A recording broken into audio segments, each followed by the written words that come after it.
முன்னொரு காலத்தில் ஒரு சிறிய கிராமத்தில் ஒரு வயதான மூதாட்டி வாழ்ந்து வந்தாள். அவளுக்கு வெள்ளி போன்ற நரைமுடியும் மென்மையான சுருக்கங்கள் நிறைந்த முகமும் இருந்தது.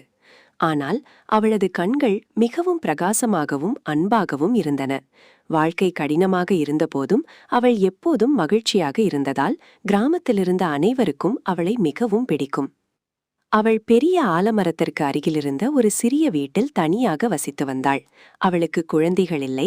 அவளது கணவரும் பல ஆண்டுகளுக்கு முன்பே இறந்துவிட்டார். இருப்பினும் அவள் ஒருபோதும் எதற்காகவும் புலம்பியதில்லை. அவள் அந்த மரத்தடியில் அமர்ந்து மக்களிடம் பேசுவாள். எப்போதும் புன்னகைத்துக் கொண்டே இருப்பாள். அந்த கிராமத்தில் மக்கள் கடினமாக உழைத்தார்கள். சிலர் விவசாயிகள், சிலர் தச்சர்கள், மற்றவர்கள் சிறிய சந்தையில் வேலை செய்தனர். சில நேரங்களில் மழை பெய்யாமல் பயிர்கள் காய்ந்துவிடும். சில நேரங்களில் மக்களுக்கு உடல்நிலை சரியில்லாமல் போய் வேலைக்குச் செல்ல முடியாமல் போகும். வாழ்க்கை அவ்வளவு எளிதாக இல்லை. அதனால் பல கிராமவாசிகள் பெரும்பாலும் சோகமாகவோ அல்லது கவலையுடனோ காணப்பட்டனர். ஒரு நாள் ராதா என்ற இளம்பெண் மூதாட்டியிடம் வந்தாள். கவலை நிறைந்த முகத்துடன் அழுது கொண்டிருந்த ராதா, எனக்கு என்ன செய்வதென்று தெரியவில்லை. என் கணவர் வேலை தேடி நகரத்திற்குச் சென்றுள்ளார்.